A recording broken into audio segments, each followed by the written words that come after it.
puntos de inflexión no vamos a estar seguros si hay o no hay, y tampoco los vamos a poder ubicar.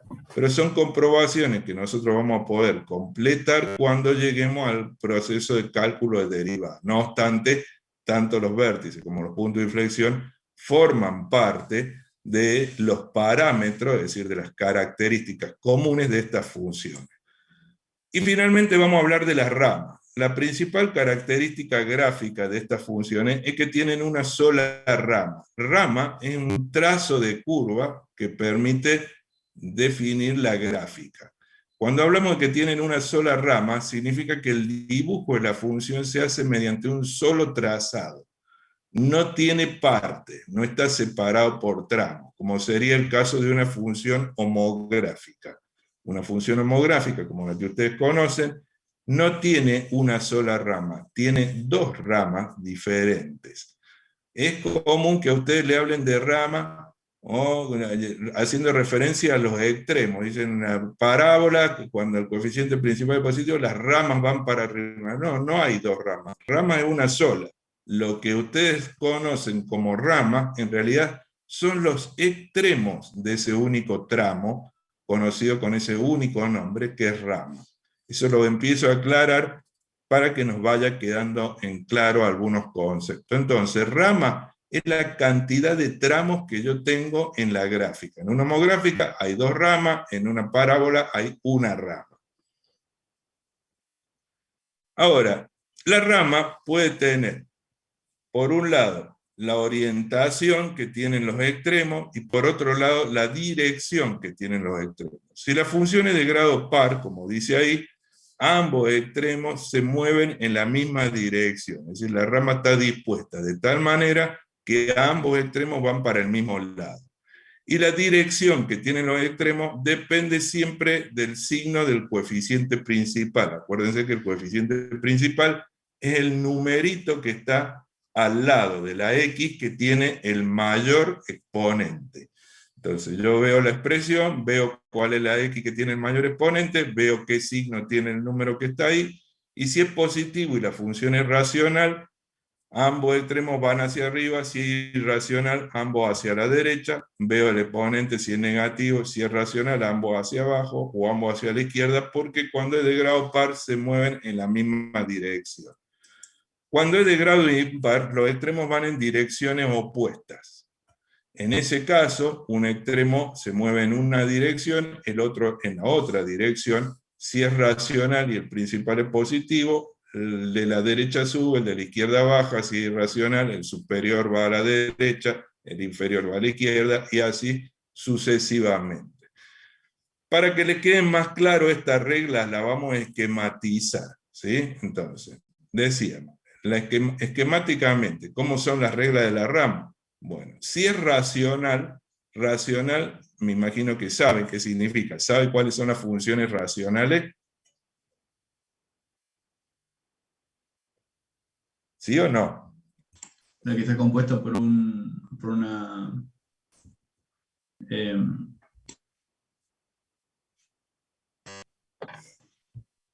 una fracción de polinomios. Sí, o sea, una función racional es una función en donde el exponente de la variable, los exponentes de la variable, son números enteros. Enteros. Pueden ser positivos, pueden ser negativos, pero son enteros, números enteros. Eso es racional. ¿Por qué? Porque si el exponente es entero, los resultados de las operaciones son posiblemente números del campo racional. Y en el campo racional están los enteros, ¿sí?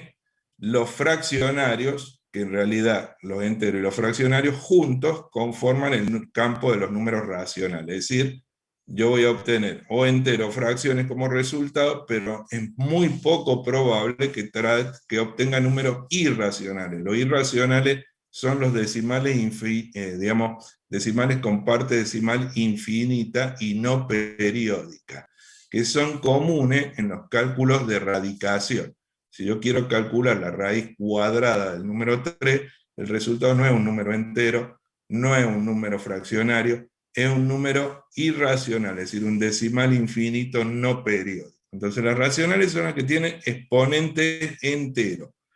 Si es de grado par, la orientación, digamos, como es de grado par, los dos, si es racional, perdón, los dos extremos, en el caso de la de grado par, van en la misma dirección. Es decir, van en la misma dirección significa que los dos extremos suben, tanto el extremo de la derecha como el de la izquierda de la rama suben, o los dos bajan. Y eso depende del coeficiente principal. Si es el coeficiente principal es positivo o negativo, ocurre. Ahora, si es de grado impar, uno de los extremos sube, si el principal es positivo, el que sube el de la derecha y el que baja el de la izquierda, y si es de coeficiente principal negativo, es al revés. O sea, como ustedes ven, de acuerdo a cómo sea el signo del coeficiente principal, se invierten estas reglas. Esto es para las racionales. En las racionales, la gráfica se dice que tiene un desarrollo vertical. O sea, es como que la gráfica se extiende verticalmente, se desarrolla en dirección del eje Y. Distinto ocurre si es irracional. Si es irracional, el desarrollo no es vertical, es horizontal. Es como que la gráfica se extiende en dirección del eje X. En ese caso, si es de grado par, los extremos van en la misma dirección, entonces, cuando el principal es positivo, los dos extremos van a la derecha, si el principal es negativo, los dos extremos van a la izquierda. Si es de grado impar, al revés, van, digamos, en sentido opuesto, entonces principal positivo, el superior va a la derecha, el inferior va a la izquierda, si es principal negativo, el inferior va a la derecha, el superior va a la izquierda. Este esquemita sería el resumen de lo que está escrito ahí arriba, solamente que está separado concretamente en racionales e irracionales, y dentro de las racionales, la de par y grado impar, o la de la, o sea, es lo mismo que está ahí arriba, pero desarrollado de una manera un poco más esquemática. Para que les sirva, vamos a razonar cómo es que estas reglas se aplican, o a qué se refieren estas reglas. Por lo cual vamos a plantear 4 ejemplos de funciones polinómicas algebraicas. ¿Ven? Esas 4 funciones son de esta familia, son funciones algebraicas de tipo polinómica.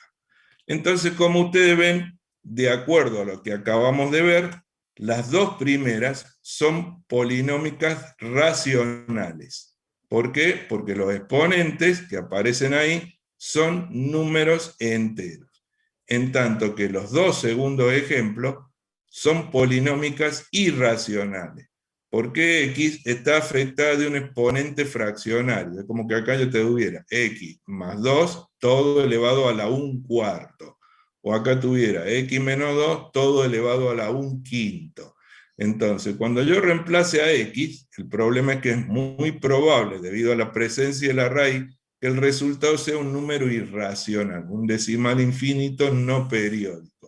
Por eso es que se las conoce como irracional. Entonces, las 2 primeras son de esta familia, las dos primeras son de tipo racional, y las 2 segundas son de esta familia irracional. ¿Estamos? Pero ahora vamos a ver. Veamos la primera fórmula. Es una racional. Profe, Sí. perdón que no se lo dijo antes, si lo dijo, no lo escuché, perdón que lo diga así. ¿Cuándo era irracional o racional? Que no me acuerdo. Racional es cuando los exponentes son números enteros. ¿Sí? O sea, traducido, no hay raíces. No hay raíces de ningún tipo. Los exponentes que afectan a la variable X son números enteros. Es decir, X no está afectado de un radical. Eso es una función racional. Irracional es cuando hay exponentes fraccionarios. Quiere decir que X está afectado de un radical. ¿Sí? Sí. Bien, entonces, decíamos, vamos a ver la primera función. La primera función, vamos a irnos para atrás, la primera función es racional, ¿sí? Porque los exponentes son 4 y 2, no hay raíces. Es de grado par, o sea que estamos en este grupo. ¿Por qué de grado par? porque acuérdense que el mayor exponente es el que me da el grado. El mayor exponente, en este caso el mayor exponente es 4, quiere decir que esta es una función de cuarto grado. Y como 4 es un número par, está en este grupo. Si acá hubiera un 3, aunque esté el x al cuadrado, acuérdense que el grado es impar, porque el exponente mayor es impar. No importa si hay más o menos exponentes, no. El que me importa a mí es el mayor, porque ese es el que me da el grado. En este caso es grado par. Y el principal es el numerito que está acá, al lado de la x, que tiene el mayor exponente, que en este caso sería un exponente de grado par con coeficiente principal positivo, porque el número que está ahí es el 1 positivo. ¿Se entiende? Entonces, es una función de este tipo, racional, grado par, coeficiente principal positivo. Eso me dice que los extremos de su rama, porque tiene una sola rama, acuérdense, deben moverse ambos en la misma dirección, porque es de grado par, y además, como el principal es positivo, ambos deben moverse hacia arriba. Eso significa que yo la voy a graficar acá la función, esa es la función graficada. Entonces, cuando me dicen que los extremos de la rama se mueven hacia arriba, me están diciendo esto, ¿ven? Esta es la gráfica de esa función de cuarto grado, ya vamos a ver por qué así y demás, pero en realidad esta regla hace referencia a que este extremo del dibujo va para arriba y este extremo del dibujo va para arriba. ¿Se entiende entonces cómo es que se interpretan estas reglas? ¿Se entiende o no se entiende? ¿Qué significan esas lineecitas que están ahí? Pregunto. ¿Se entiende? Sí, profe, se entiende bien. Sí, profe. Sí, profe. Vamos al otro ejemplo. En el segundo ejemplo yo tengo una función cuyo máximo exponente presente, de hecho el único, es un 3, o sea que es racional, porque es entero, y es de grado impar. En este caso se trata de una función de tercer grado, pero yo veo que el número que acompaña a la función, o sea, el número que acompaña a la x con el máximo exponente es el menos 8. Quiere decir que su coeficiente principal no es positivo, es negativo. Por ser de grado impar, los extremos del dibujo van a ir en sentidos contrarios. Uno va a subir y el otro va a bajar. Como el principal es negativo, el que sube es el que está a la izquierda y el que baja es el que está a la derecha. Nuevamente, vamos a hacer el dibujito. Esa es la gráfica de esa función. Después vamos a ver cómo es que llego a ese gráfico. Pero en concreto, el tema es que el extremo de este dibujo, el extremo izquierdo tiene que ir para arriba y el extremo derecho tiene que ir para abajo. Pero ya sea el caso de la función de cuarto grado o de la tercera, ven que como esto sigue para allá, el desarrollo del dibujo es vertical, lo mismo que acá. Acá un extremo va, el otro baja, pero el desarrollo del dibujito es vertical. Profe, Distinto pasa con los otros dos ejemplos que son irracionales. Acá me advierten que su gráfica no tiene desarrollo vertical, sino que tiene desarrollo horizontal. Sí, lo escucho. profe, ¿usted cómo hizo para deducir que el lado izquierdo es el que va a subir, el lado derecho es el que va a bajar? Es una regla. Es una regla, o sea, hay una forma de demostrarla, pero nosotros no nos vamos a detener en demostrarla. Nosotros, como yo veo, digamos, mi objetivo es que aprendan las herramientas prácticas, no les voy a dar la demostración, pero hay una demostración que me justifica eso, ¿sí? Ok. Tiene que ver con el estudio del crecimiento, en fin, una serie de cosas que incluso ni siquiera se dan en este curso, se suponen que lo han visto en el secundario, se supone. Esto es una regla. Es una regla y nosotros le vamos a hacer caso a esa regla. ¿Estamos? Por eso sé que es así. Siempre que se cumplan, como les digo. Acuérdense, el análisis consiste en ver cuál es el grado, si es par o impar, y además cómo es el coeficiente principal, si es positivo o es negativo. Eso es lo que me dice cuál de estas 4 posibilidades es la que se, digamos, presenta. ¿Estamos? ¿Sí? Bien. Vamos a las irracionales. Cuando yo veo una función irracional y quiero saber el grado, puede ocurrir, escuchen bien, esto es importante, puede ocurrir que x, la x que está acá dentro en la base, esté afectada de algún exponente. Por ejemplo, puede ser que esta x esté afectada del exponente 3, o sea, tengo la raíz cuarta de x al cubo más 2. O puede ser que esta x esté al cuadrado, que sea la raíz quinta de x al cuadrado menos 2. Bueno, escuchen bien.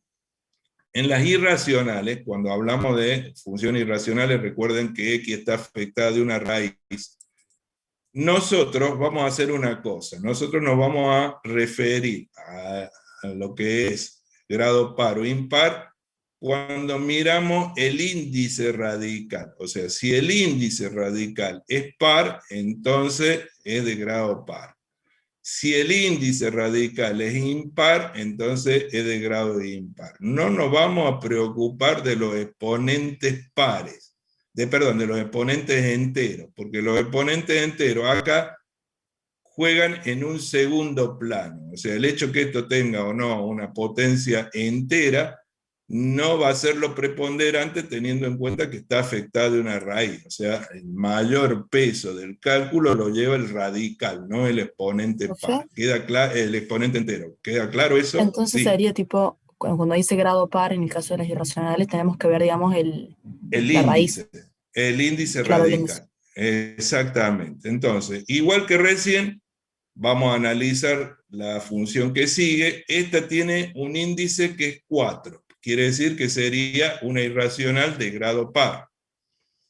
El coeficiente principal es el numerito que está acá, al lado de la x, porque x es la que tiene el mayor exponente en esta expresión, tiene exponente 1, y el coeficiente principal que está acá es positivo, es un número positivo, o sea que sería una irracional de grado par con principal positivo. Eso significa que las dos ramas deberían moverse en la misma dirección porque es de grado par, y además se mueven las dos hacia la derecha. De hecho, la gráfica de esa función sería esa. Entonces, como ven, el desarrollo de la gráfica, ¿sí?, es horizontal, es como que la gráfica se mueve horizontalmente, a diferencia de la que vimos recién, en donde el desarrollo es vertical. Entonces cuando me dicen, y los dos extremos van a la derecha, me están diciendo esto que está acá. Eso es lo que me están indicando con esa flechita. Obvio que hay que calcular la posición de vértice, el dominio y demás, porque acá hay un radical, entonces va a haber que tener cuidado con la base, que la base sea siempre positiva, y todo ese tipo de situaciones. En el caso de la segunda función, de la última, digamos, la segunda irracional, el índice radical es el número 5. Por lo tanto, se trata de una función de tipo irracional, pero de índice impar, es este caso. Y el principal vuelve a ser positivo, o sea, estamos en este caso de acá, principal positivo. Entonces, el extremo, acá el gráfico me parece que lo hice al revés. El extremo superior debería ir a la derecha, el inferior a la izquierda. Sí, efectivamente, se lo hice al revés porque acá debería haber un menos que me lo comí en la fórmula. Así sería menos x menos 2, y ya me estoy dando cuenta que no le puse el menos x acá. Entonces, hagan de cuenta que acá hay un menos, que no está, pero en realidad sería menos x menos 2, el principal lo había considerado negativo, y la gráfica que me daría sería de este tipo. Entonces el índice, el extremo superior de la rama va para la izquierda y el inferior para la derecha. O sea, hagan de cuenta que ahí adelante de la x hay un menos. Menos x menos 2 sería la base. En este caso, entonces, se ve para dónde se mueven las ramas para esta situación particular. Pero entendamos una cosa, chicos. Lo importante de esto es que ustedes con estos ejemplos, porque todavía no hemos entrado en detalle cómo calcular la gráfica, ustedes entiendan a qué se refieren estas flechitas. Cuando yo les puse estas flechitas esquemáticamente, ustedes entiendan qué relación hay con esa flechita y la gráfica de la función. ¿Se entiende eso? Más allá de los particularidades que cada uno de estos ejemplos tiene, de hecho, tienen particularidades. ¿Pero se entiende eso o no se entiende? Sí, profe. Profe. Bien. Sí, profe. Bien, entonces, aclarado esto de qué es o cuáles son, digamos, las particularidades en lo que se refiere a la rama y a la orientación que tiene la rama, vamos a agregar un último párrafo que tiene que ver con el hecho de que estas funciones, por ser polinómicas, recuerden que pueden tener raíces que son números enteros, ¿sí? Números fraccionarios, pueden ser positivos, pueden ser negativos, ¿sí? También pueden tener números irracionales como raíces, es decir, un número irracional, recuerden lo que es. Pero además, recuerden que las raíces pueden ser todos números diferentes, pueden ser números repetidos, es decir, una función puede tener números repetidos, valores que yo denomino raíz, pero que están repetidos en el mismo número, o pueden tener, ¿sí?, por decirlo de alguna manera, raíces imaginarias. Imaginarias significa que son números no reales, sino números imaginarios. Eso me imagino que lo saben, que los polinomios pueden tener raíces reales y distintas, pueden tener raíces reales múltiples, que sería el caso en el que están repetidas, o pueden tener raíces, digamos, imaginarias. Recuerden que la cantidad de raíces que ustedes tienen es siempre igual al grado de la función. Es decir, que una función, como por ejemplo esta función, la primera que hemos visto acá, esta, es de grado 4, por lo cual tiene 4 raíces. Esta función en particular tiene 4 raíces, y sus 4 raíces son el valor menos 1, el valor 0 y el valor más 1. Pero ustedes me dicen, pero son 3 números y debería haber 4. Sí, porque el número 0 está repetido. Quiere decir que de las 4 raíces que yo puedo obtener, esta función tiene el valor 1 solo, el valor 0 repetido 2 veces, o sea, ya van 3 raíces, y el valor más 1 una sola vez. Entonces el menos 1 una vez, el 0 2 veces, y el más 1 una vez. Total, 4 raíces. Entonces, esta es una función que tiene una raíz múltiple. La raíz múltiple es la raíz 0, que está repetida 2 veces. Por ese motivo, vamos a agregar una regla más que dice lo siguiente.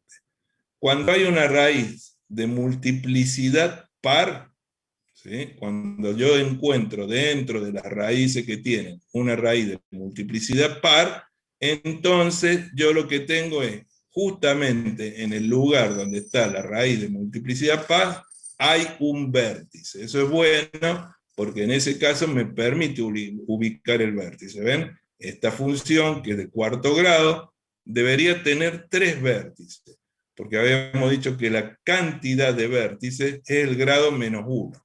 Entonces, como el grado es 4, 4 menos 1 es 3, debería tener 3 vértices. Pero además de tener 3 vértices, tiene una raíz doble. Entonces, como es una raíz de multiplicidad par, ¿sí?, que es la cantidad de veces que se repite, en la coordenada donde está esa raíz par, hay uno de los vértices. Entonces tiene 3 vértices, y uno de los vértices, fíjense que está justo en la coordenada 0.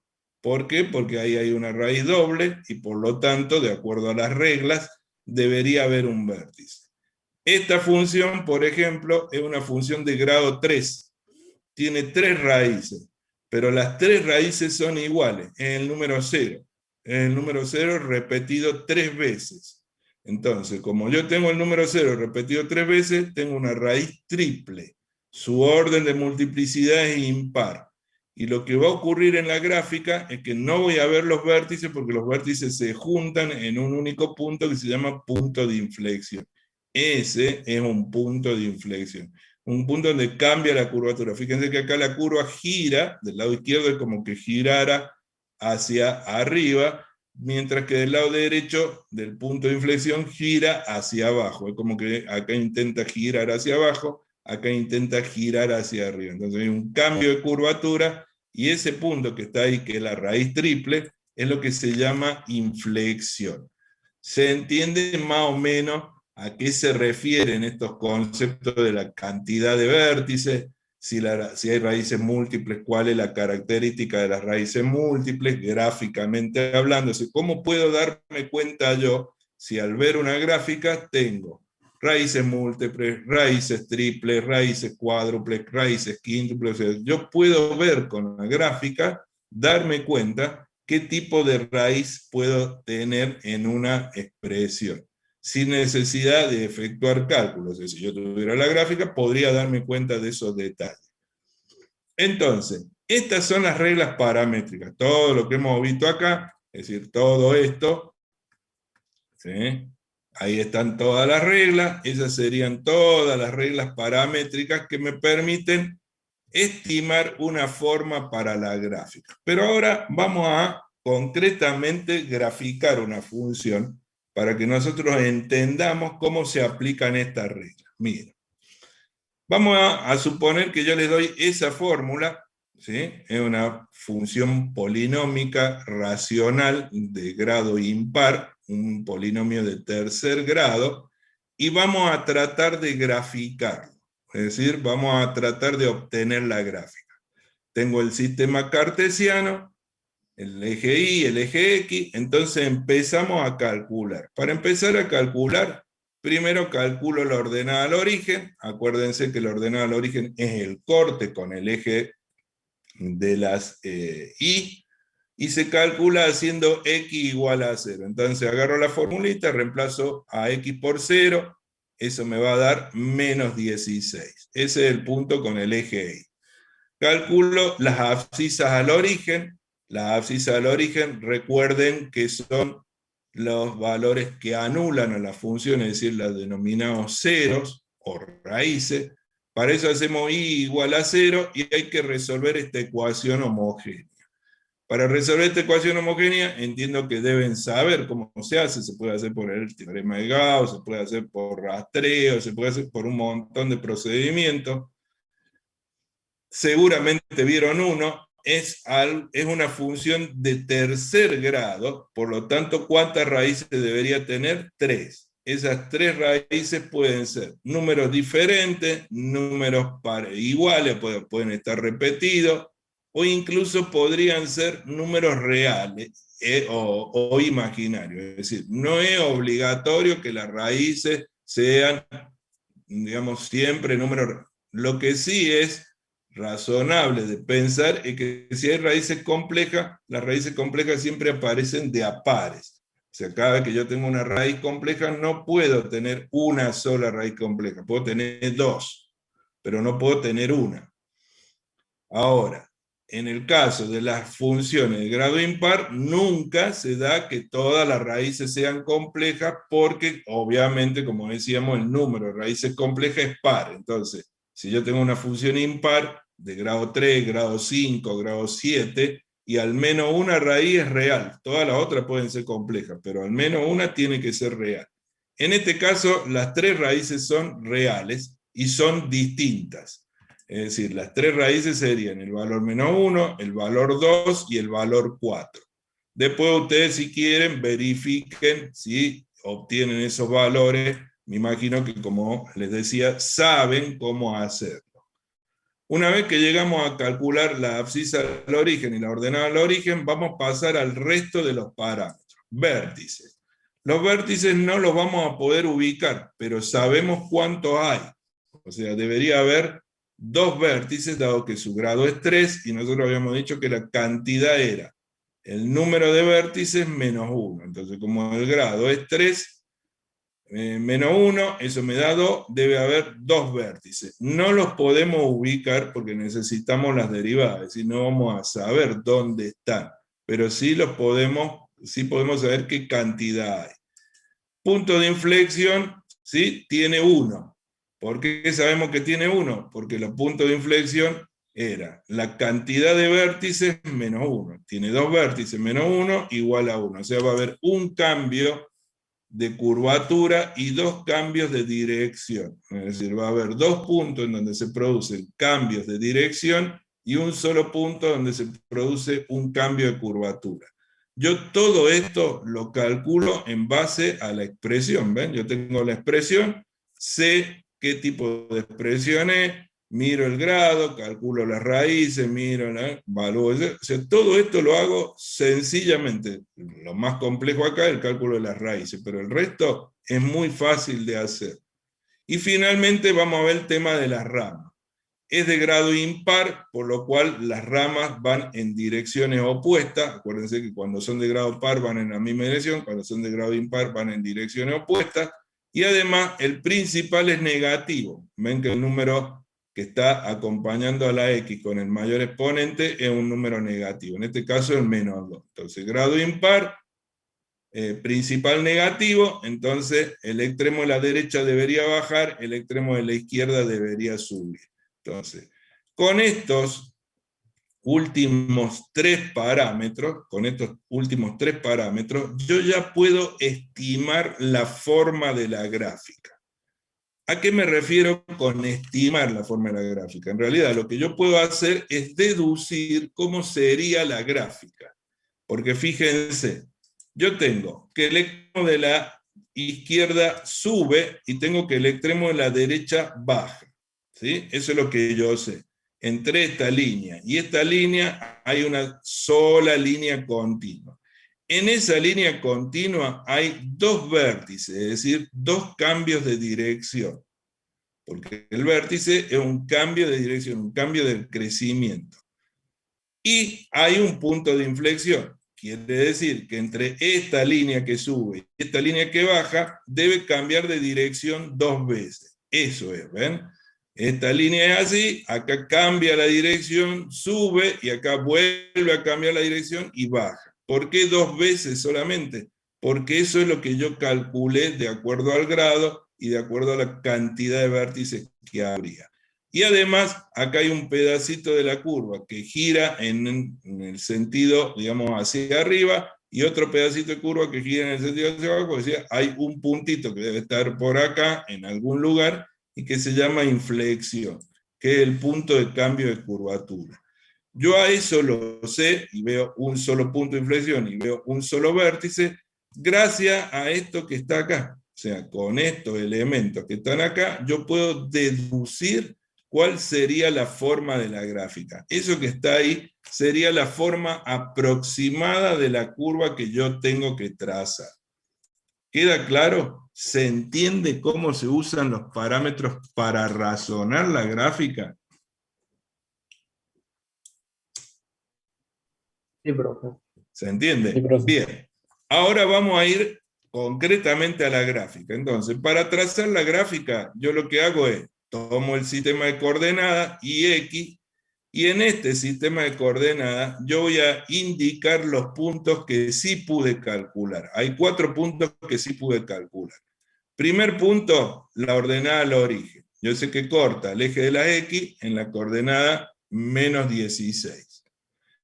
Y los otros puntos que yo puedo calcular son las 3 raíces. Sé que corta el eje de la X en la coordenada 1, en la coordenada 2 y en la coordenada 4. Porque eso es lo que ya calculé. ¿Estamos? Entonces, yo tengo el sistema coordenado y tengo 4 puntos que son de la gráfica. Estos puntos son de la gráfica. Y lo único que me queda por hacer, por ahora, porque no sé dónde están los vértices, no tengo la derivada para saber dónde está el punto de inflexión, o sea, no puedo calcular más puntos. Después, más adelante, cuando estudiemos derivada, ustedes van a poder saber dónde están los dos vértices, o sea que van a tener 2 puntos más. Además de estos 4, van a tener la posición de los dos vértices, y van a saber dónde está el punto de inflexión, o sea, van a tener un punto más. Quiere decir que cuando avancemos un poco más, además de estos 4 puntos, la ordenada y las 3 raíces, yo voy a tener 3 puntos más, los 2 vértices y el punto de inflexión. Pero por ahora no los podemos ubicar. Entonces, ¿cómo hago para dibujar? Bueno, de acuerdo a los parámetros, la gráfica debería tener esta forma. Entonces, lo que yo voy a hacer es dibujar algo que pase por estos 4 puntos y que tenga esa forma. Tengo que asegurarme de que pase por estos 4 puntos y que tenga esa forma. Por lo cual puedo trazar una curva que tenga esas características y decir que esa es la gráfica. No es una gráfica exacta, pero es una gráfica bastante aproximada. Ya les dije, cuando avancemos, además de estos 4 puntos, yo voy a saber dónde está este vértice y dónde está el punto de inflexión que debería estar entre medio de los 2 vértices. ¿Se entiende entonces qué es lo que ustedes deberían poder trazar ahora sin problemas? Profe, yo tengo una pregunta. Ujú. El punto de inflexión, que era el cambio de la curvatura, o Sí, sea, ¿por qué se dice que va- solo hay uno? O sea, ¿no cambiaría porque los hay ejes? dos... No, la inflexión es, digamos, cada vértice me indica un cambio de dirección, ¿sí? Y la inflexión me dice el lugar en donde se produjo el cambio entre las dos posibles direcciones. Si vos tenés un lado del dibujito, que si vos te fijas, tiene esta forma, ¿ven? Tiene como una pancita para abajo. A eso se lo llama curvatura. ¿Ves que esta parte del gráfico tiene una pancita para abajo? Hay una pancita para abajo porque hay un vértice. Por eso hay una pancita apuntando para abajo. Hay otra pancita de la función que está para arriba. Porque como hemos dicho, hay 2 vértices, entonces debe haber otro cambio de dirección en algún lugar, que sea para abajo. O sea, que hay una pancita para arriba, digamos que apuntando para abajo la pancita, pero los extremos para arriba, y acá hay otra apuntando arriba, que va para abajo. ¿Se entiende eso? Bueno, a esto lo llama curvatura. ¿Ves? Entonces, como hay 2 vértices, aquí hay una curvatura que corresponde a este vértice. Y aquí hay otra curvatura diferente, porque este vértice es distinto de este. Este es como que llega a un mínimo y después empieza a subir, este llega a un máximo y después empieza a bajar. ¿Estamos? Entonces, hay 2 vértices con, digamos, características diferentes. Como esta es una línea continua, sin ningún tipo de interrupción, y acá había un vértice que llevaba un mínimo y subía, y acá hay uno que baja, entonces en algún lugar debe haberse producido un cambio en la curvatura, o sea, un cambio en la forma de la curva. A eso se lo llama inflexión. Por eso es que sabe que hay al menos uno. ¿Se entiende? Sí, profe, entendí, gracias. Bien, chicos. ¿Queda claro entonces esto? ¿Se Profe, entiende cómo se grafican? Sí. esa gráfica serían 2 ramas o 3. Una sola rama. ¿Ah? ¿Una sola? Claro, porque no hay partes. O sea, acuérdense que rama se le llama a todo esto. Todo esto es una sola rama.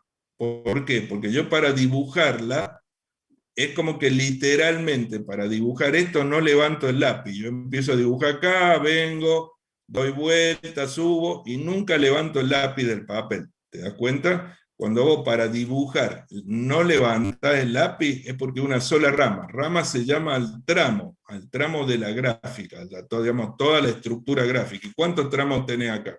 Uno solo. Ahora, si vos querés dibujar una homográfica, ¿podés hacer el dibujo sin levantar el lápiz del papel? No. ¿Cuántas veces lo levantás? Una Dos. vez. Pues, Una vez. claro, o sea, dibujás una parte, levantás el lápiz y dibujás otra parte. O sea, ¿cuántas veces dibujaste? 2, pero por separado. Esa es una función que tiene 2 ramas. ¿Entendés? Hay funciones que tienen 3 ramas, hay funciones que tienen 4 ramas, hay funciones que tienen 5 ramas, que es la cantidad de tramos que tiene la curva. Y que no están en contacto entre sí, están separados. Son tramos que están separados. ¿Se entiende eso? Sí, gracias. Ahora, ¿te quedó claro por qué es una sola rama? No estamos hablando de la forma. La forma que tiene es una cosa. Una cosa diferente es la cantidad que hay.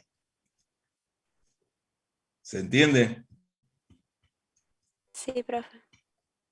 Perfecto, chicos. Sí, Yo tengo una pregunta.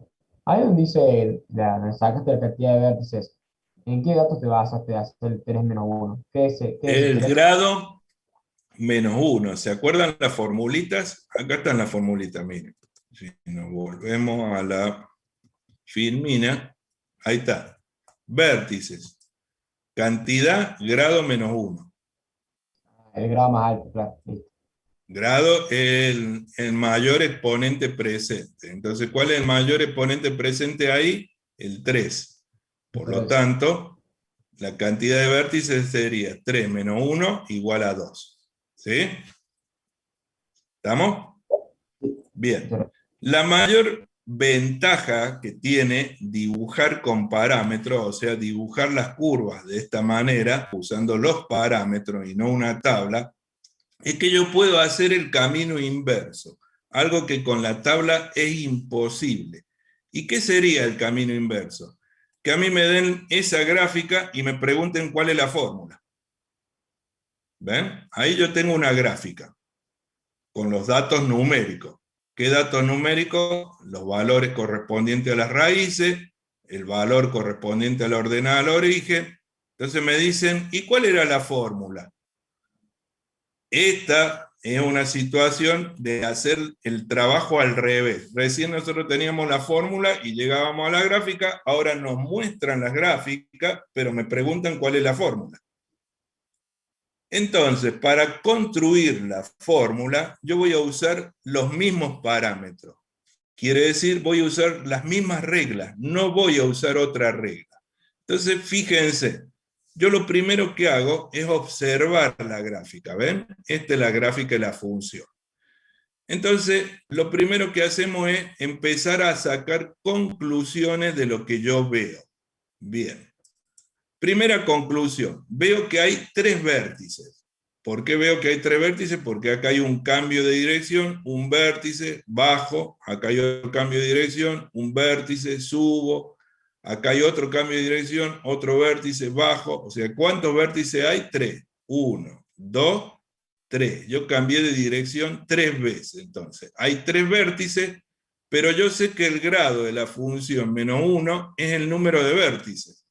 Entonces, ya sé el número de vértices, puedo despejar el grado, porque para saber qué grado tiene la fórmula, lo único que tengo que hacer es pasar menos 1 para allá, me va a quedar 3 más 1, 4. Es decir, es una función de grado 4, es una función de grado par.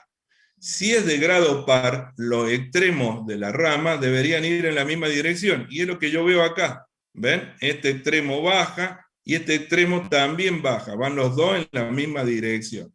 Eso lo puedo ver en la gráfica, lo cual significa además que como los dos extremos bajan, el coeficiente principal debe ser negativo, porque eso es lo que me decían las reglas paramétricas. Entonces, grado par, los dos en la misma dirección, principal negativo, los dos bajan. Y es lo que yo veo en el dibujo. Esto que yo escribí acá es lo que yo veo en el dibujo, no necesito calcular nada. Basta con que yo lo vea al dibujo para saber qué tipo de función es. Entonces, yo no sé cuál es la fórmula, pero sí sé que va a ser una función de cuarto grado, es decir, yo puedo escribir esto, sé que es una función de cuarto grado, acá está la expresión genérica de una función de cuarto grado, ax a la cuarta más bx al cubo más cx cuadrado más dx más e. ¿Por qué sé que x? ¿Por qué sé que la fórmula tiene que ser de este tipo? Porque es de cuarto grado, y además, ¿qué más sé? Sé que el coeficiente a, el que está acá, el número a, debe ser un número negativo, y también de los 5 coeficientes hay uno que conocemos. ¿Cuál es el coeficiente que conocemos? E, porque si yo acá reemplazo a x por 0, todos estos coeficientes desaparecen excepto e. Y e es la ordenada al origen, y yo lo tengo ese dato. La ordenada al origen es el número 2. Conclusión, yo sé que la fórmula debería ser de este tipo, que a debe ser un número negativo y que e es igual a 2. Esto que yo les estoy poniendo acá es algo que ustedes saben simplemente mirando la gráfica y conociendo las reglas paramétricas. ¿Queda claro eso? ¿Se entiende o no se entiende? Sí, profe. Sí, profesor, entiendo. Bien, Sí, sí. pero nosotros tenemos que saber cuánto valen los otros coeficientes, porque a mí me piden la fórmula concreta y específica, me piden esta fórmula, la de esta función, no una fórmula genérica, me piden una fórmula en donde yo diga cuánto vale A, cuánto vale B, cuánto vale C, cuánto vale D. ¿Cómo hago para saber los otros coeficientes? Bueno, acá tengo otros datos numéricos. Tengo que una de las raíces es menos 1, que la otra raíz es 1, que la otra raíz es 3 y que la otra raíz es 4. Corta 4 veces al eje de las X, tienen 4 raíces, lo cual asegura que se trata de una función de cuarto grado. Entonces, lo que yo voy a hacer es factoriarla. Yo la puedo escribir factoriada. ¿Se acuerdan que cuando yo tenía las raíces podía armar estos paréntesis que se llamaban binomios de raíz? Era el que ustedes habían estudiado como uno de los casos de factoreo. Entonces con la raíz menos 1 escribo este, con la raíz más 1 escribo este, con la raíz más 3 escribo este, con la raíz más 5 escribo este. Esto es un factoreo, es esa expresión escrita como producto. Anteponiéndose al producto de todos los binomios está el coeficiente principal A, que yo no conozco. No conozco A, pero ahora tengo esta expresión factoriada con el correspondiente coeficiente A. Eso yo lo tengo y lo sé de los casos de factoreo. Además tengo los datos numéricos. Conclusión, puedo agarrar y optar por multiplicar esto, es decir, yo puedo multiplicar este por este, después al resultado lo multiplico por este, y al resultado lo multiplico por este, o sea, hago la multiplicación, multiplicamos, y me quedaría lo siguiente. Esta es la expresión que me surge después de haber multiplicado los 4 binomios entre sí. ¿Ven? Es una expresión de cuarto grado, que está premultiplicada por A. Entonces lo que vamos a hacer es introducir A adentro. Vamos a multiplicar la expresión por A. A por X a la cuarta, A por menos 8X cubo, A por más 14X, A por 8X y finalmente A por menos 15. ¿Sí? Una vez que hice eso, yo tengo un dato adicional. ¿Cuál era el dato adicional? Yo sabía que el último término que está acá, debería ser el número 2. Entonces vamos a usar ese hecho para poder saber quién es A. Yo sé que E, que era el último de los términos, es igual a 2. Pero acá en esta expresión yo veo que el último término es igual a menos A por 15. Entonces, yo sé que menos A por 15 es igual a 2.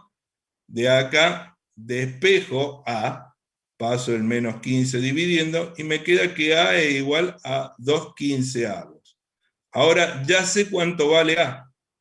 Entonces, lo único que tengo que hacer es tomar este valor de A, reemplazarlo en esta expresión y hacer los cálculos correspondientes. Entonces acá me va a quedar A por X a la cuarta, que me quedará menos 2/15 por X a la cuarta.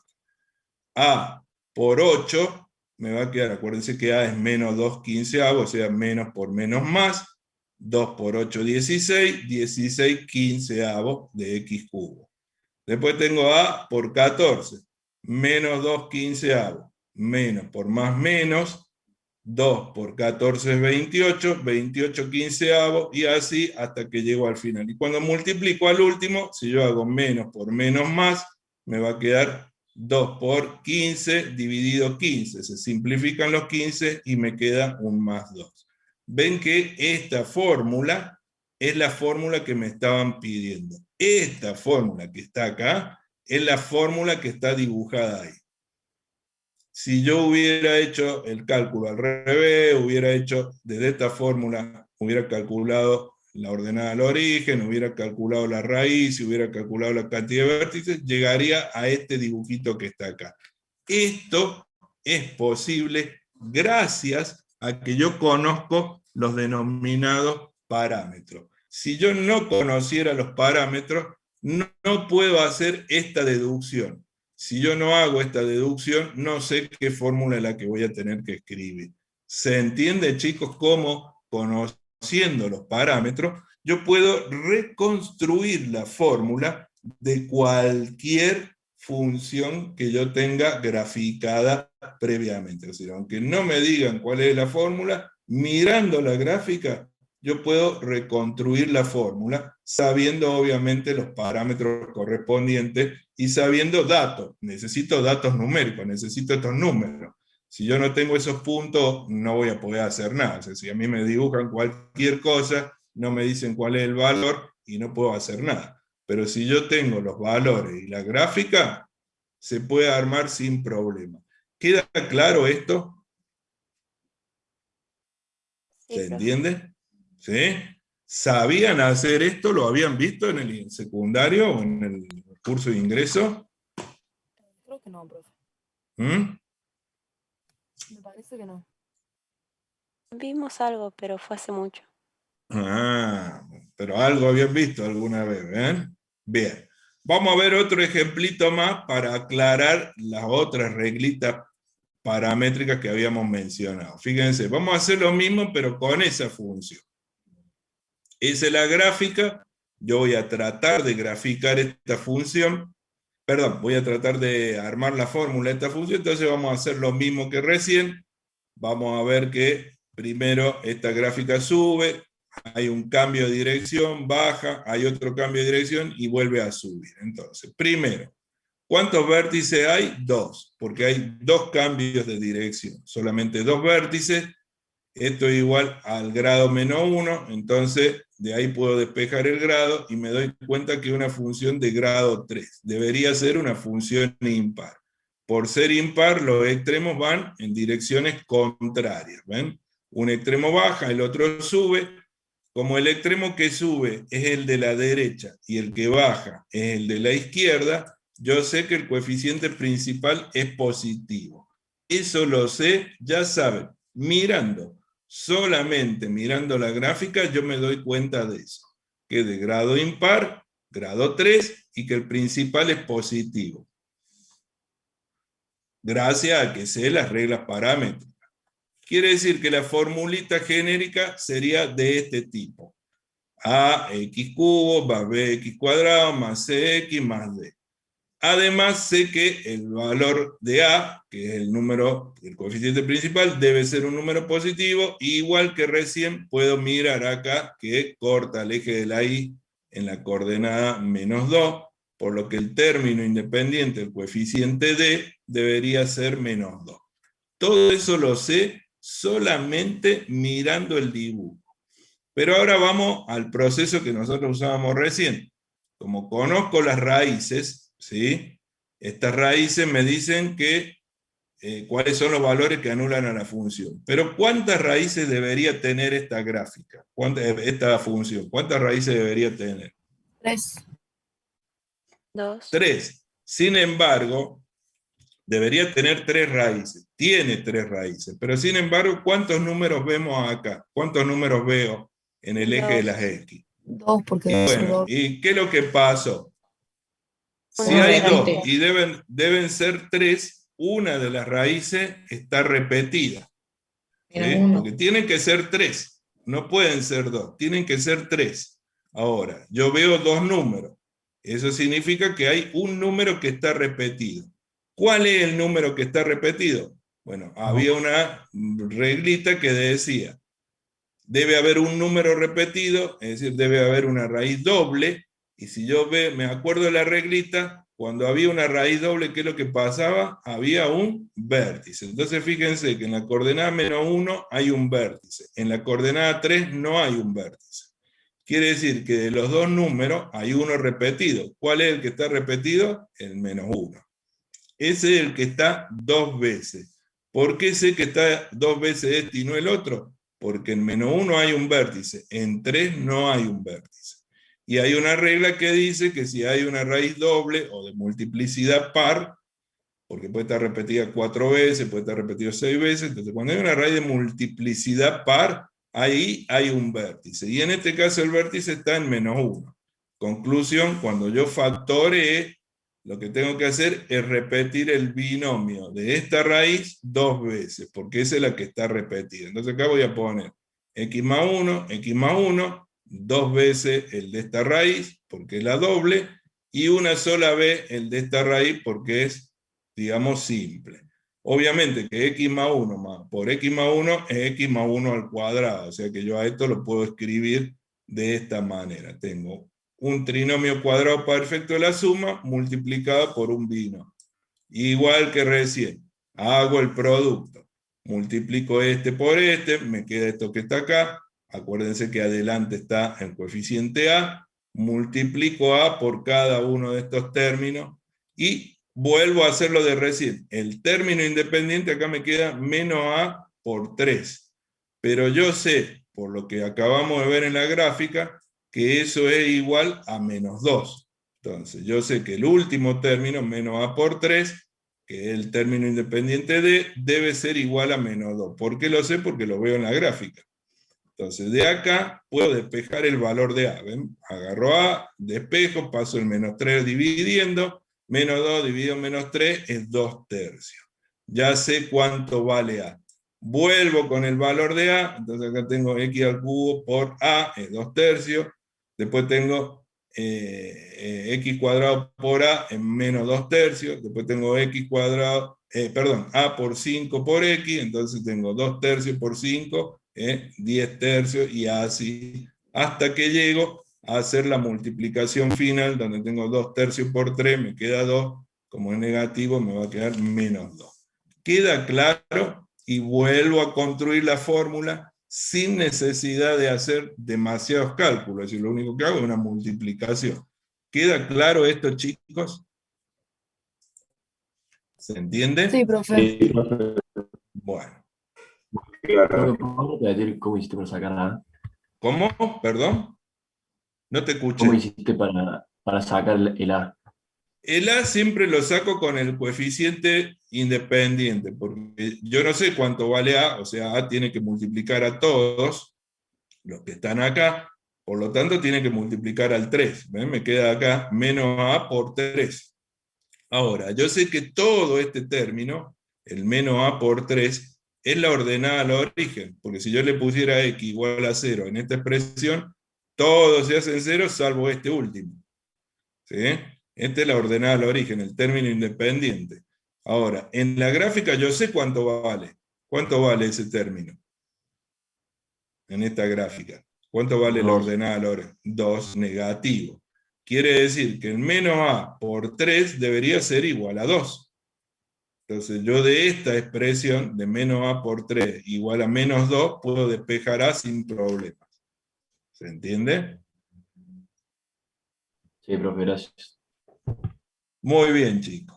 Entonces, esto es para que ya sepan cómo se puede graficar cualquier polinomio o cómo se puede armar la fórmula conocida la gráfica de cualquier función polinómica racional. Racional o irracional. Si fuera irracional sería lo mismo, solamente que hay que usar la regla correspondiente. ¿Queda claro eso? ¿Alguna duda?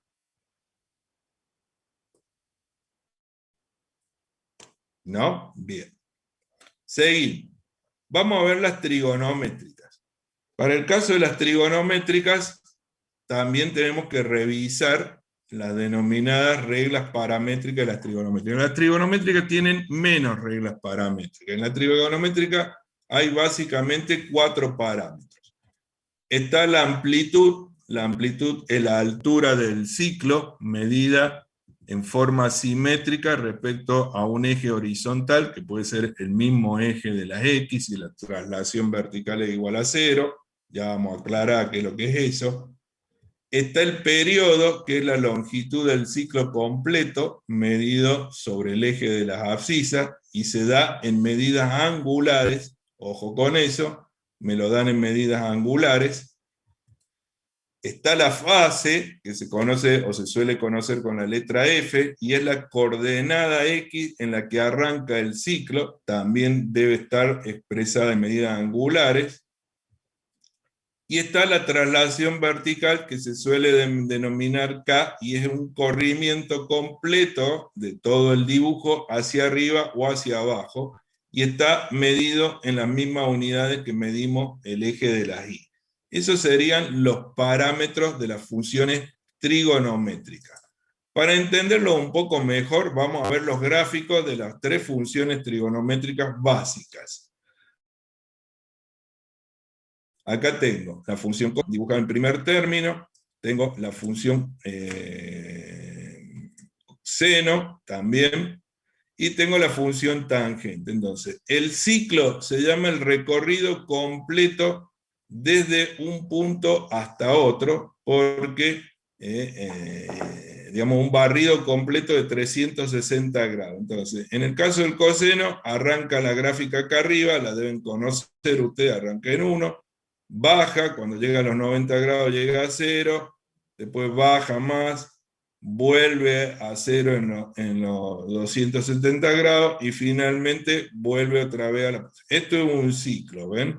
El recorrido completo, desde un valor hasta el mismo valor después de haber barrido todos los valores angulares posibles. En el caso del seno es al revés, arranca de 0, sube, baja, vuelve a 0, y en el caso de la tangente es un poco diferente porque tiene asíntotas verticales, el ciclo es más cortito.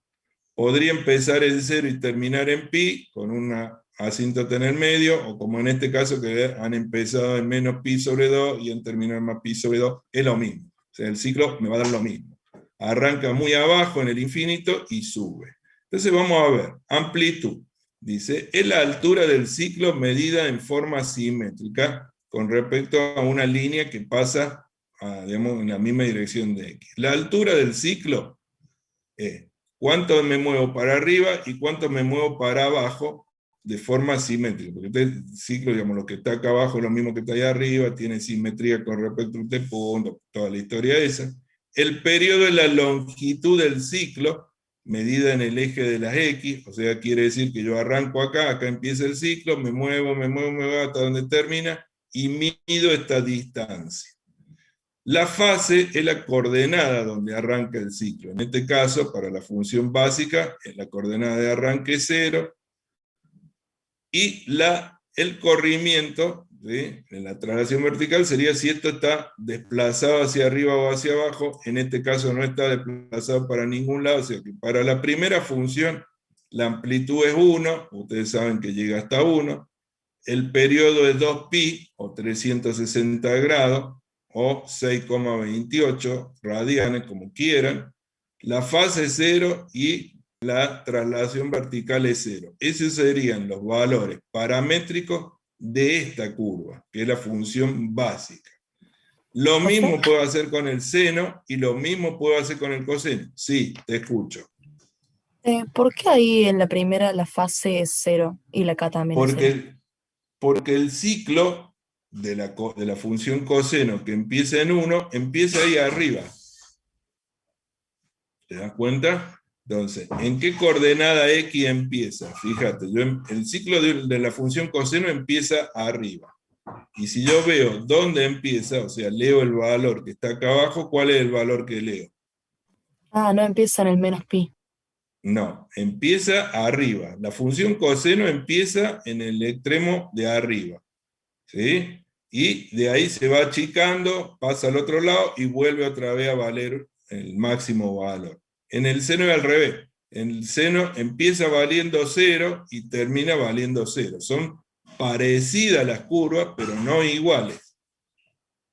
¿Sí? Ya vamos a ver un dibujito para que ustedes entiendan eso. Bueno, si hago lo mismo con la función seno, puedo obtener los valores paramétricos de la función seno, que son muy parecidos a los de la función coseno. Y si hago lo mismo con la función tangente, me doy cuenta que en la función tangente no hay amplitud, la amplitud es infinita, no se puede saber cuánto mide, porque esto sigue para arriba indefinidamente. El periodo es más chico, fíjense que la función seno tiene 2pi, la función coseno tiene 2pi, la función tangente tiene pi de periodo.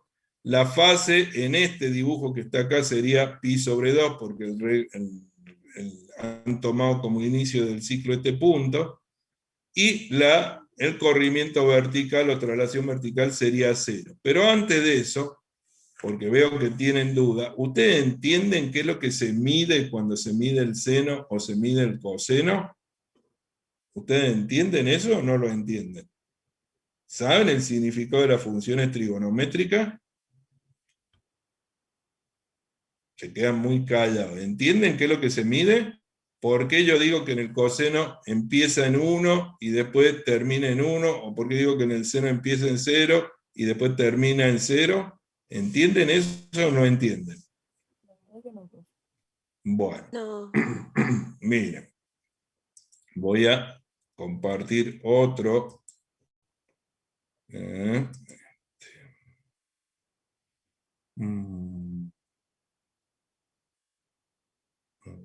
No, no lo tengo acá. Bueno, después se lo muestro, porque no lo tengo acá. Creía que lo tenía, ya se lo voy a mostrar. Ya le voy a mostrar un grafiquito donde se ve por qué es que el coseno o el seno valen esos valores. Ya le voy a mostrar al final, para que lo entiendan.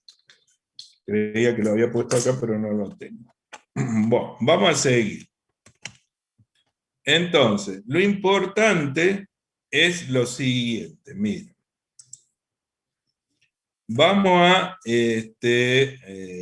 ver cómo se traza la gráfica de una función seno o coseno. Pero para eso, vamos a primero hacer lo siguiente. Vamos a razonar que las ecuaciones genéricas de una función seno serían esta, de una función coseno serían esta, de una función tangente serían esta. Las genéricas, porque estas funciones que están acá, coseno de x, seno de x, tangente de x, son las funciones básicas. Es como decir, yo tengo la función x al cuadrado, y igual a x al cuadrado, esa es la función básica de las cuadráticas, pero las cuadráticas en general son ax al cuadrado más bx más c. Bueno, acá, en las funciones trigonométricas, estas funciones, anda fallando el puerto, no lo vamos a tocar porque si no, empieza. Bueno, entonces esta es la ecuación genérica de la función seno, de coseno y la tangente, y en estas funciones, o en esta ecuación genérica, cada uno de estos coeficientes, el coeficiente A, el B, el C, afecta uno de los parámetros. El coeficiente A afecta la amplitud, no digo que es la amplitud, sino que afecta a la amplitud, afecta el valor de la altura del ciclo, ¿sí? Incluso si este coeficiente es negativo, se dice que el ciclo se invierte. El coeficiente B, que es el que está acompañando a la X, afecta el periodo, no estamos diciendo que es el periodo, sino que afecta el periodo. El coeficiente C afecta la fase, es decir, es el coeficiente que me indica dónde va a comenzar el ciclo, y el único que es directamente proporcional es el coeficiente D. Si está este elemento sumando o restando, entonces hay lo que se llama una traslación vertical. Si D es 0, directamente no hay traslación. Ahora, decíamos, el coeficiente A, el B y el C afectan a los parámetros, por lo tanto vamos a ver cuál es la fórmula que me permite saber cómo estos parámetros se ven afectados por los distintos coeficientes. Entonces tenemos, primero, la amplitud. La amplitud es el valor absoluto de A y se mide en las mismas unidades que se mide el eje de la Y. El periodo es 2pi sobre B, o sea, el periodo de la curva no es el coeficiente B, es 2pi sobre el coeficiente B y se mide en este caso unidades angulares que son radianes. Como habíamos dicho, el periodo es una distancia que se mide en unidades angulares.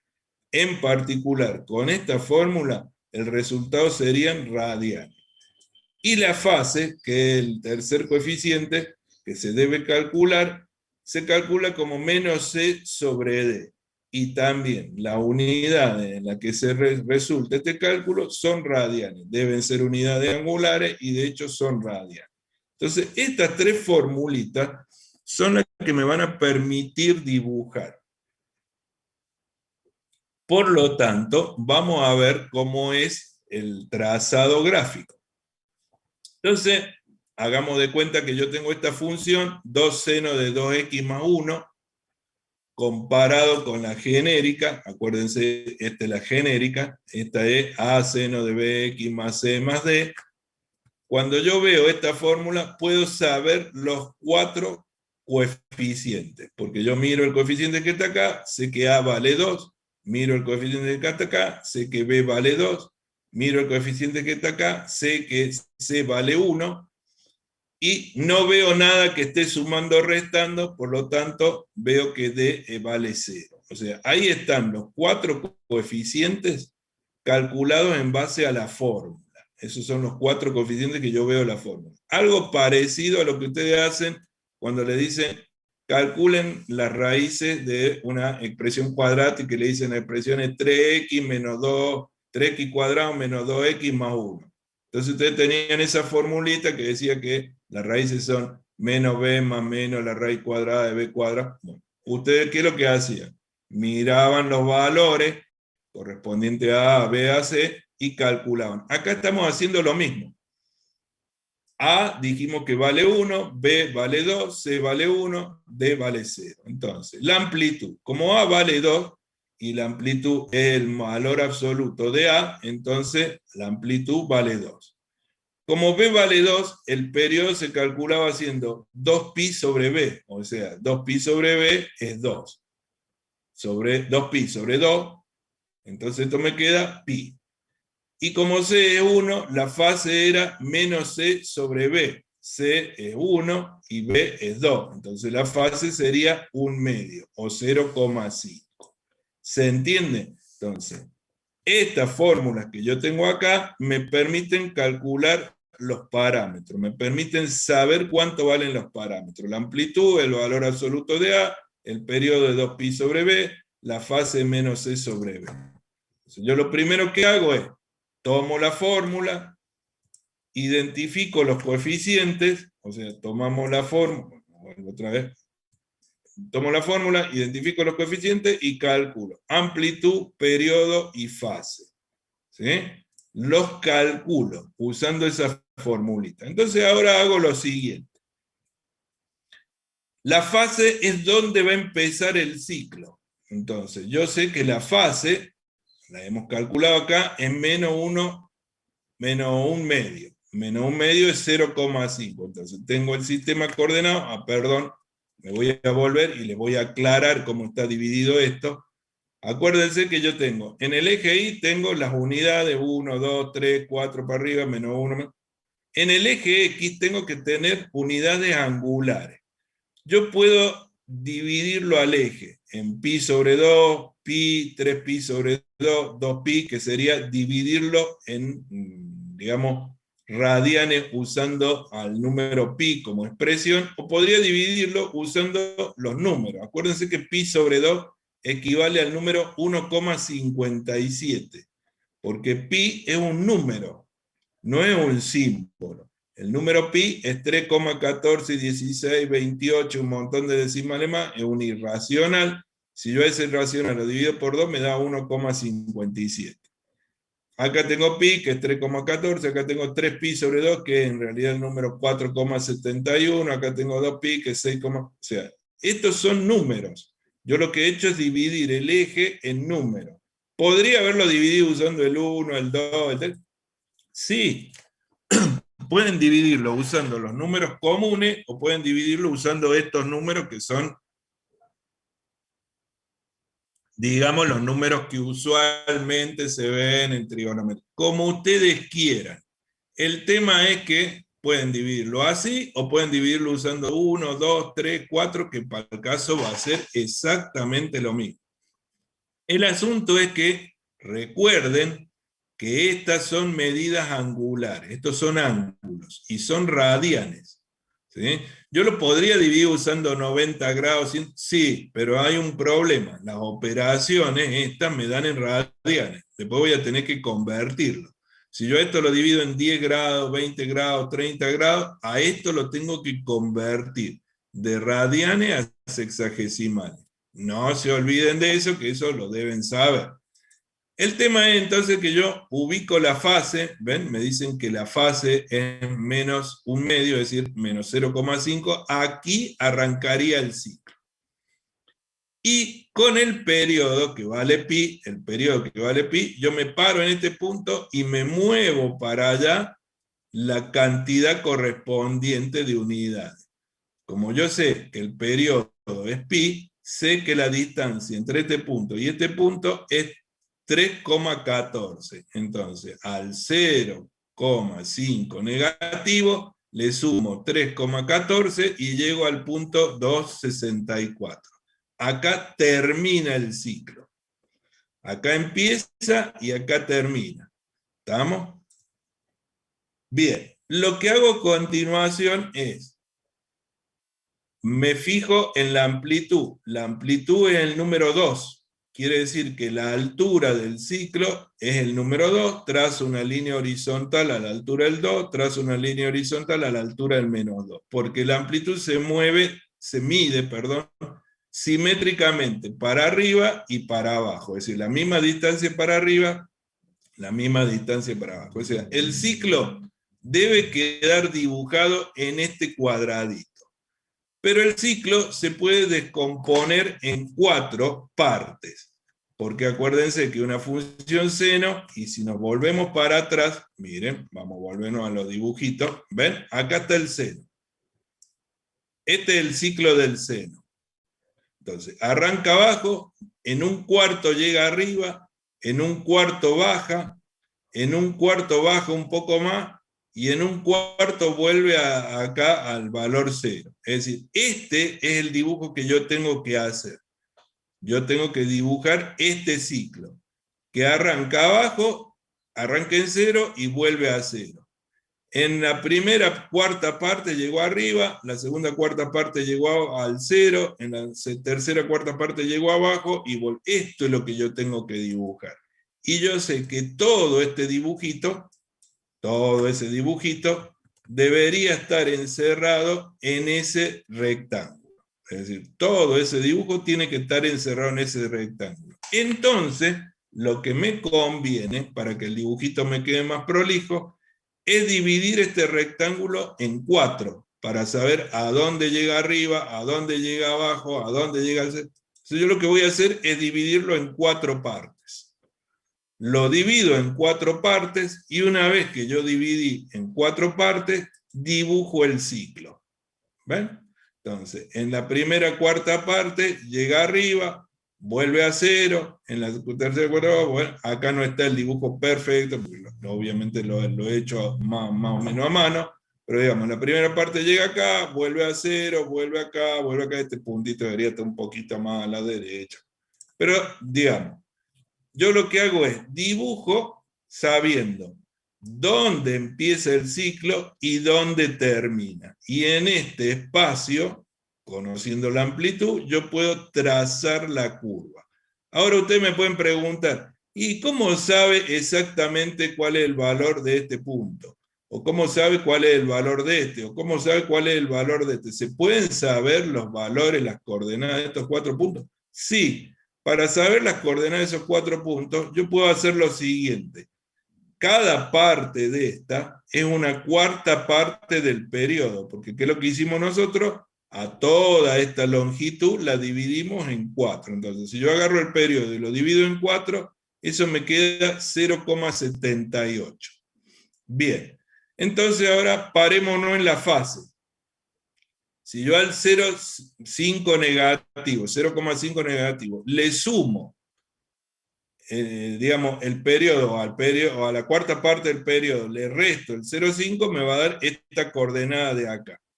¿Sí? O me paro acá y me muevo un cuarto para allá, o tomo la cuarta parte y le resto, que es lo mismo, me va a dar la coordenada de ese punto. La coordenada de ese punto sería 0,28. Si yo ahora a este punto le sumo una cuarta parte más, me va a dar la coordenada del segundo punto. Entonces, si al x1 le sumo una cuarta, me da la coordenada de este que 1. Y así puedo ir calculando los valores correspondientes a los 4 puntos que yo tengo aquí. Como ustedes prefieran. O sea, a la fase le suman la cuarta parte del periodo, ¿sí? Acuérdense que la fase es negativa. Entonces a la fase le suman la cuarta parte del periodo, a ese le suman la cuarta parte, a ese le suman, y así van obteniendo los 4 valores que están ahí. Este es el ciclo de esta función que está ahí, de esa forma. Y se repite indefinidamente. Acá sigue para este lado, acá sigue para este lado. Lo único que tengo que hacer es duplicar este dibujo la cantidad de veces que quiera a la derecha y la cantidad de veces que quiera a la izquierda. Pero con dibujar un ciclo es suficiente. Lo que sí es bueno de entender y darse cuenta es que si yo comparo este ciclo con la función original, me voy a dar cuenta que hubo modificaciones, hubo alteraciones. Cada uno de estos coeficientes me producen una alteración en la gráfica. Esa alteración tiene que ver con que la gráfica se puede comprimir horizontalmente, se hace más comprimida horizontalmente, o estirarse horizontalmente, o hacerse más alta, o hacerse más baja. Para que esto les quede claro, yo les voy a mostrar un dibujo en donde la vamos a comparar a la función básica. Esta es la función básica, ¿sí? Esta es la función seno básica, la que vimos al comienzo. Ven que arranca en 0, arranca en 0, va hasta 1, vuelve a 0, va hasta menos 1, vuelve. Esta es la función básica, y vamos a ver la función que acabamos de graficar nosotros para que ustedes vean cómo se alteró debido a los coeficientes A, B, C que tenía la ecuación genérica. Esa que está dibujada ahí es la curva que nosotros acabamos de dibujar, y corresponde a un ciclo, es decir, corresponde al recorrido que hace esta desde aquí hasta ahí. Ven que como que se comprimió, se aplastó horizontalmente, y como se aplastó horizontalmente, como que subió un poco más, bajó un poco más. Puede que se aplaste y no suba, puede ser que suba y no se aplaste. O sea, ¿eso de qué va a depender? De cómo sea, digamos, cómo sea la alteración, va a depender de qué cosa. ¿De qué creen que depende? ¿De qué creen que depende eso, chicos? ¿Cómo se modifica? Por los coeficientes. Exactamente, por los coeficientes. ¿Queda claro esto, chicos? ¿Se entiende entonces cómo es que se grafica una función trigonométrica usando las reglas paramétricas? Sí. ¿Sí? Bien. Vamos a ver entonces el proceso inverso. ¿Qué pasa si a mí me dan ese dibujo, me dan ese dibujito que está ahí, y me piden que yo encuentre la fórmula de esa función? ¿Ven? Ese es un dibujo y me piden que yo encuentre la fórmula de esa función. Lo primero que les voy a aclarar es que en el caso de las funciones trigonométricas me deben dar más información. No es como en las polinómicas, que a mí me daban el dibujito y ya está, con el dibujito yo me las arreglaba. No, en las trigonométricas me tienen que dar más información, porque puede ocurrir que haya muchas curvas que tengan la misma gráfica y que sean fórmulas distintas. ¿A qué me refiero con eso? Bueno, me tienen que decir si se trata de una función seno o coseno, porque pueden ser cualquiera de las dos. Las dos tienen la misma gráfica. O sea, las gráficas son similares, su ciclo es similar. Me tienen que decir si la curva está con fase en atraso, o sea, está corrida hacia la izquierda, o está con fase en adelanto, que sería corrida a la derecha. Para que entiendan, esta curva tiene una fase en atraso. ¿Por qué? Porque esta curva empieza corrida a la derecha. Debería empezar acá, y en realidad, perdón, corrida a la izquierda. Debería empezar acá y se corrió a la izquierda. ¿Ven? El comienzo del ciclo fue más atrás del punto cero. Entonces, esta es una curva que está atrasada con relación a la función original. Entonces, eso es algo que me tienen que decir. Me tienen que decir si quieren una curva atrasada o si quieren una curva en adelanto. Y me tienen que decir si se trata de un ciclo regular o un ciclo invertido. Acuérdense que el coeficiente A pues me puede ocasionar que la curva se dé vuelta, o sea, se invierta. ¿Qué significa que se invierta? Que se invierta significa que en lugar de empezar para arriba, empieza para abajo. Esta es una curva atrasada y que está de forma regular, no es un ciclo invertido, es el mismo ciclo que tiene el seno, pero corrido para atrás. Pero está regular, ven que empieza, sube, baja y vuelve a cero. Acá sube, baja y vuelve a cero. Puede ser que si el coeficiente A hubiera sido un número negativo, esto esté al revés. Entonces, en lugar de subir, va a bajar. Va a ir a cero, va a subir y va a volver a bajar. Es como que todo el dibujito se da vuelta. Entonces, esos datos me lo tienen que dar, me tienen que decir qué tipo de curva es la que me están pidiendo. Entonces, vamos a ver. Yo tengo ese dibujo, pero además de ese dibujo, me tienen que dar esta información. Entonces, supongamos que a mí vienen y me dicen, obtener la fórmula de la función seno, ¿ven? Me dicen si es un seno o un coseno. Me dicen que está adelantada, eso significa que la curva tiene que estar corrida a la derecha. Y que además el ciclo es regular, no está invertido. Entonces, ¿qué hago yo? Del dibujo que me dieron, busco un punto que esté a la derecha, porque está adelantado, en donde el ciclo empiece subiendo, baje y vuelva a cero. O sea, busco un ciclo que cumpla con esto. Sea una función seno, tiene que empezar en el eje X, esté a la derecha, porque está adelantado, y que sea regular. Eso es lo que yo busco. De todo el dibujo que me dieron, yo identifico esta parte. Porque esta parte es la que me interesa a mí. ¿Por qué me interesa a mí? Porque de esa parte voy a sacar los valores paramétricos. Entonces, primer paso, identificamos la gráfica de un ciclo o de una parte, podría ser que no tenga todos los datos, entonces identifico una parte, puedo quedarme con el semiciclo, un cuarto de ciclo, no importa, identifico una parte, del cual se tengan los datos numéricos, yo acá tengo todos los datos de ese ciclo, y que se correspondan a la situación que a mí me plantean, que tenga que ser una función seno y que esté adelantada. Adelantada significa que el ciclo comenzó corrido a la derecha. ¿Estamos de acuerdo hasta ahí? ¿Se entiende lo primero que hago? ¿Sí o no? Sí, profe. Bien. Una vez que yo identifiqué el ciclo, hago lo siguiente. Calculo o ubico la fase. Identificamos la fase. La fase es la coordenada donde arranca el ciclo, ¿ven? Este es el punto donde arranca el ciclo, quiere decir que la fase arranca en esta coordenada, en pi sobre 2, o su equivalente 1,57 radianes.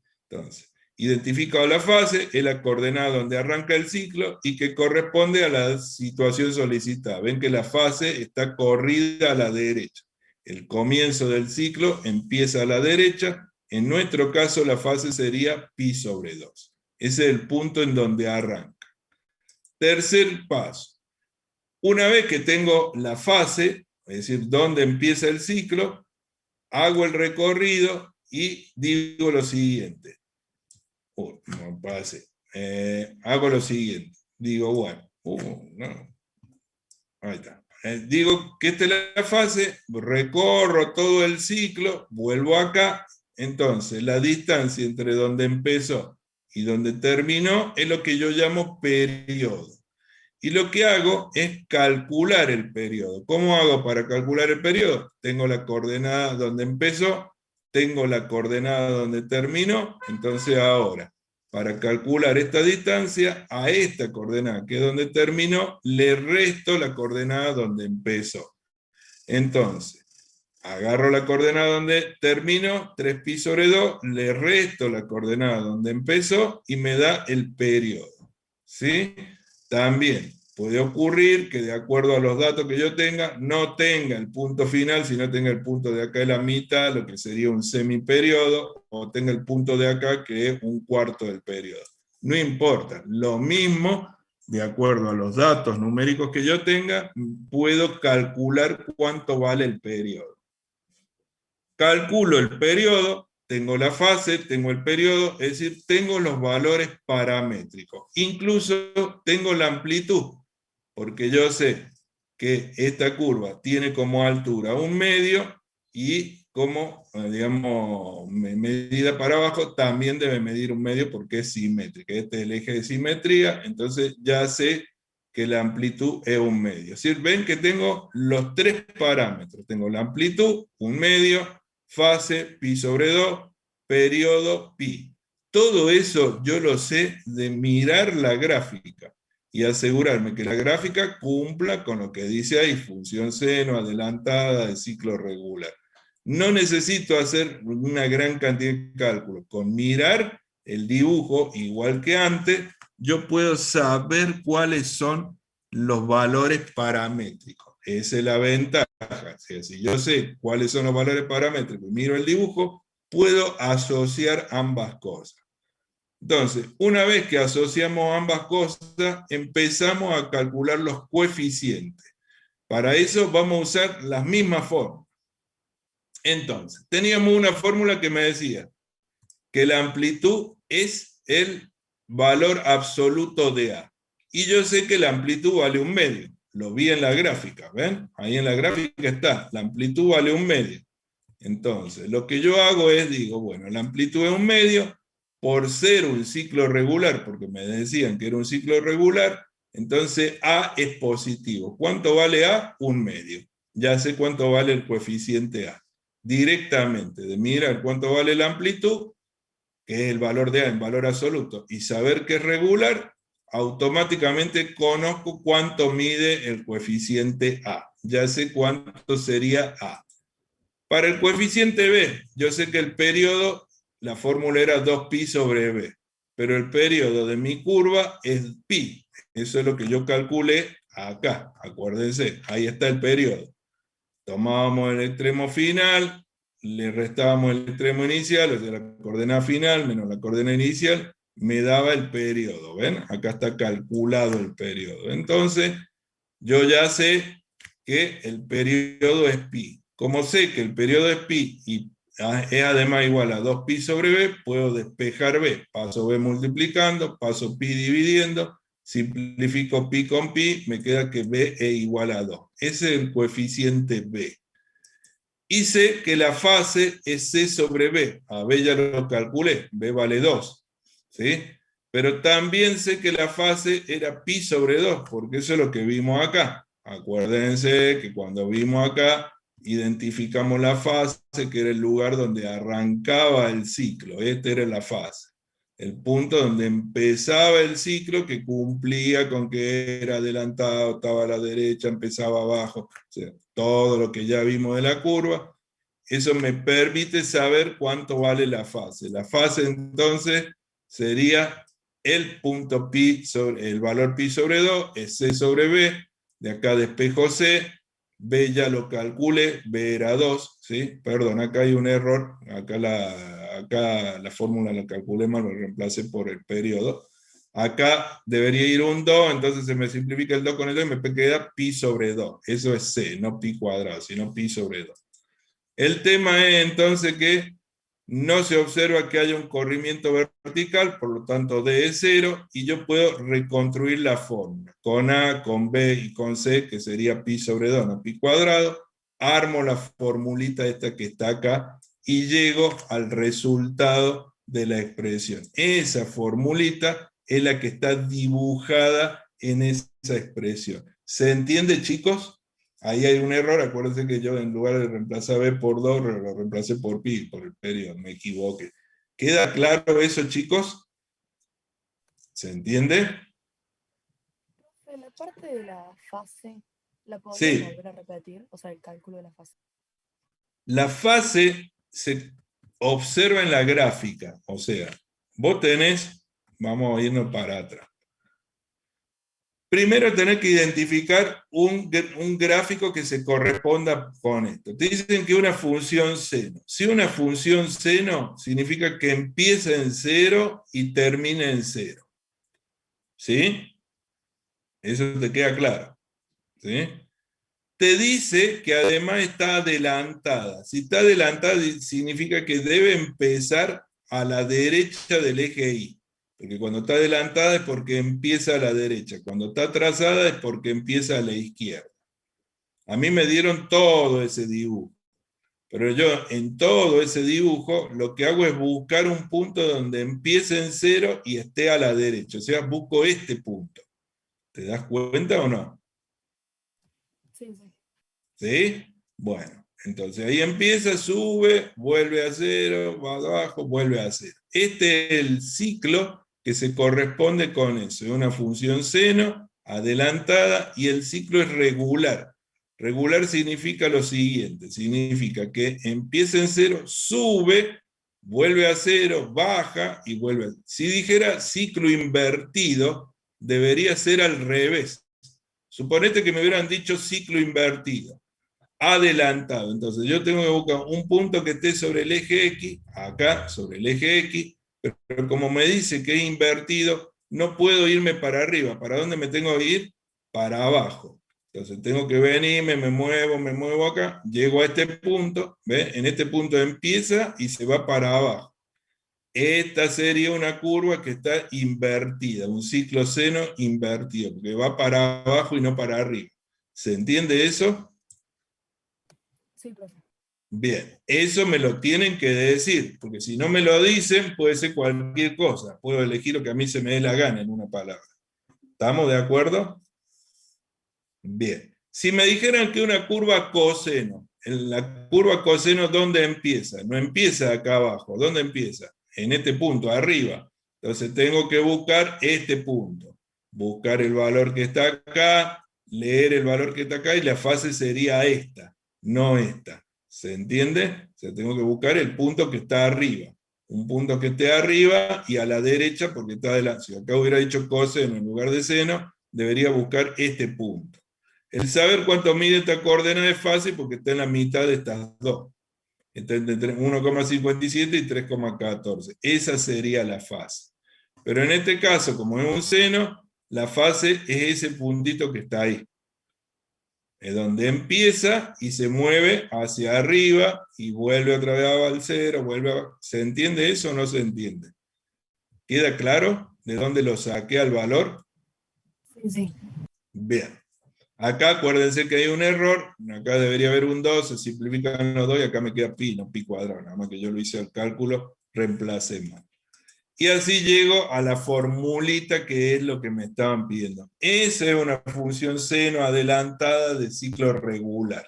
Eso es lo que yo podría haber hecho, o el gráfico que hubiera obtenido sería el que acabamos de analizar. ¿Queda claro esto, chicos? ¿Ven cómo con los parámetros yo puedo hacer el camino que quiera? Puedo ir de la fórmula a la gráfica o de la gráfica a la fórmula sin ningún tipo de problema. ¿Quedó claro? ¿Sí? Bien. Entonces, lo que vamos a hacer es mostrarles, les voy a mostrar el tema que les decía recién de qué significan las funciones trigonométricas, porque por ahí ustedes no les queda claro el tema de las funciones trigonométricas. Miren. Acá lo debo tener. Sí, acá está. Miren.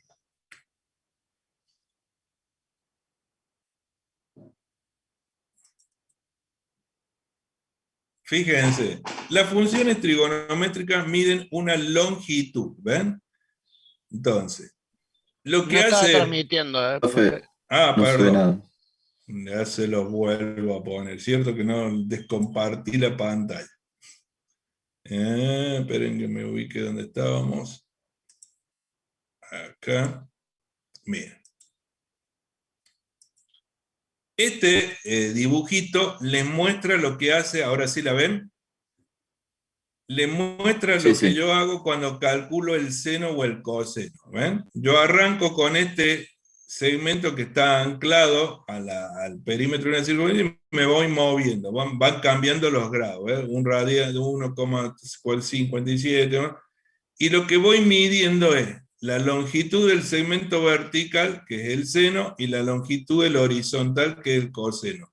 Eso es lo que yo hago cuando calculo funciones trigonométricas. Cada ángulo tiene asociado un segmento vertical y uno horizontal. El vertical es el seno y el horizontal el coseno.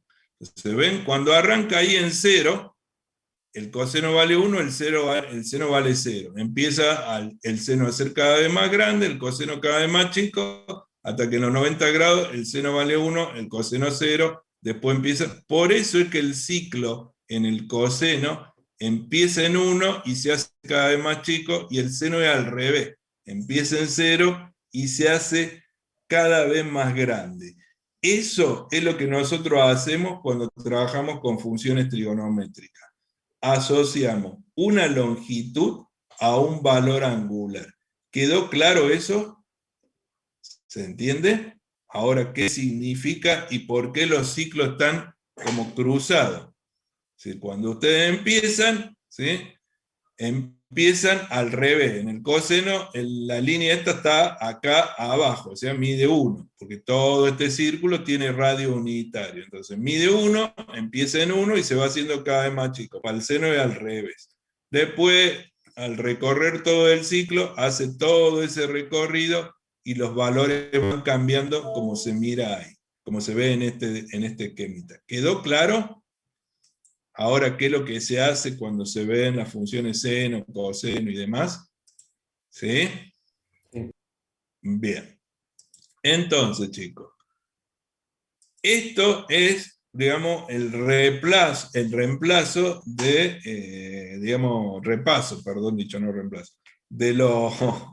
de los contenidos que a ustedes les faltaban revisar, o algunos decían que tenían dudas, que no estaban seguros. No. Quedó claro entonces cómo se grafican o cómo se pueden volver a las fórmulas conocidas de la gráfica de funciones polinómicas o funciones trigonométricas. ¿Estamos de acuerdo? Nosotros no vamos a hacer ejercicios de este tipo porque se supone que ustedes lo saben, pero sí vamos a usar gráficas de funciones trigonométricas, vamos a usar gráficas de funciones polinómicas, por eso es que me interesaba que esto les quedara claro. Nosotros las vamos a usar como gráficas auxiliares, fíjense que ni siquiera las vamos a usar como gráficas principales, pero sí las vamos a usar como gráficas auxiliares. ¿Se acuerdan que la clase pasada yo les mostraba cómo se podía graficar una hiperbólica y lo que hacíamos era dibujar el numerador, dibujar el denominador por separado? Bueno, puede ser que yo tenga que dibujar una función cuyo numerador sea una función de grado 3, o una función de grado 4, o una trigonométrica, o al revés, que el denominador sea una función de grado 3, o una función de grado 4, o una trigonométrica. Entonces es útil que ustedes sepan trazarlas de forma individual. ¿Queda claro? ¿Se entiende eso? Bien. Entonces, la próxima clase yo les voy a subir esto. Si ustedes quieren hacer práctica sobre esto, es muy fácil. Pongan funciones polinómicas en internet, le van a salir un montón de funciones para dibujar. Pueden probar, dibujar, usar las reglas paramétricas. Hagan lo mismo con las trigonométricas. Pongan funciones trigonométricas genéricas, le van a salir un montón de fórmulas. Pueden ponerse a practicar como para ganar, digamos, agilidad en el cálculo y darse cuenta qué es lo que tendrían que hacer. ¿Quedó claro entonces esto? Bien. Entonces la clase que viene nos vamos a ocupar de empezar a ver ya un poco las gráficas de las no algebraicas, que son un poquito más complicadas. Sí, te escucho, Martina. Martina, creo que era la que querías hablar. No, nada, te dije que sí se entendió nada. Bueno, perfecto. Entonces, muy bien, chicos. Eso es todo lo que pensaba dar hoy. Yo los libero, les agradezco que hayan participado de la clase. Si tienen alguna duda, me consultan. Si hay alguien que tenga alguna duda y quiere consultar algo, lo vemos ahora. Si no, los libero, pueden desconectar.